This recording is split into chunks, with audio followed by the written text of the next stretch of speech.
febraayo 11 waxaa la qisaasay laba nin oo dambiilayaashii ahaa oo Cabdifataax Cabdiraxmaan Warsame iyo Cabdishakuur Maxamed Dige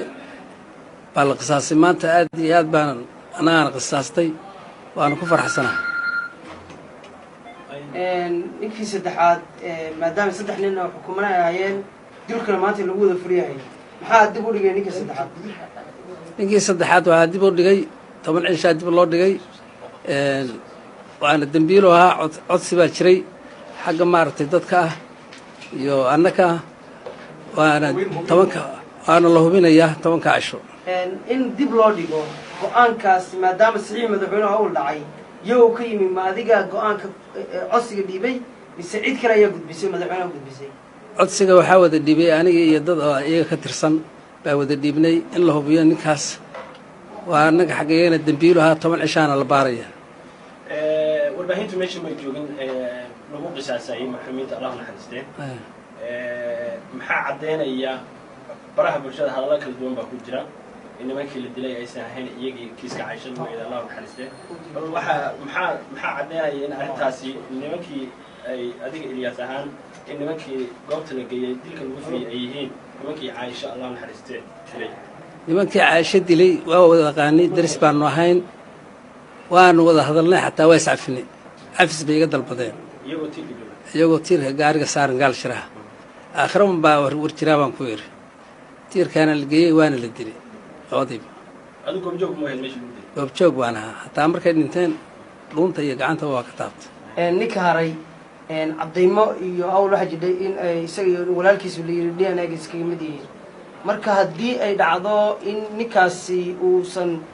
la yiraahdo dib loo noqdo oo la yiraahdo laba walaalo DNA isku mid bay noqon karaan ma ku qanci doontaa maxkamaddu ay dib ugu laabato go'aankaas DNA-gu abiyo hooya wada dhalay laakiin maxaa ku jira falkii gabadha ku dhex jira ninkaas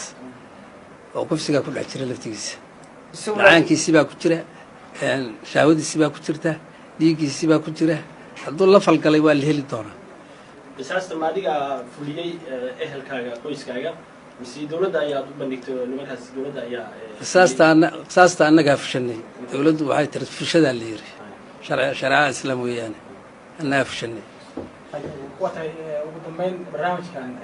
iyo qaabka uu dhacay dhinaca dawladda iyo dareenkaaga ku aadan ugu dambeyn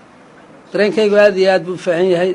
Soomaali weynna waa u mahadinayaa dadkii dambigaas galay Caasha Ilyas aadan ka galay waa la toogtay laba ninna waa dambeeyaa oo 10 cisho ayuu xirnaanaya haddii ay noqoto in ninkaasi ay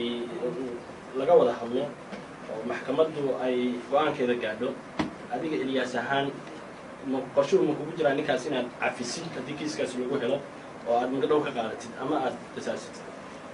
baaris baa lagu jiraa kaas baaristaas haddii DNA la qaado kale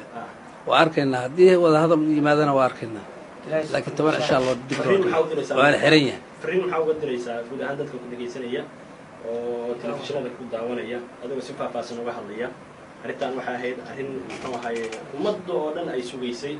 maantana aan filayno in ay noqon doonto lagu qanco aysan dhici doonin gabar dambe oo muxuu ahaayey ay dhalinyarada ay falwacaas kula kacaan marka guud ahaan adigu soo xoorinaya Ilyas kaaga mahad celinaynaa bal guud ahaan dadka waxa u cabirtaa kiiskan sidoo ahaa iyo in maxaa laga baran karaa kiiskan waxaa laga baranayaa 10 xoog leh gabdhaha Soomaaliyeedna waa badbaadahayaan una dhacay kiiskan waana la badbaadayaa ummadda Soomaaliyeedna waa u sheegaya gidwood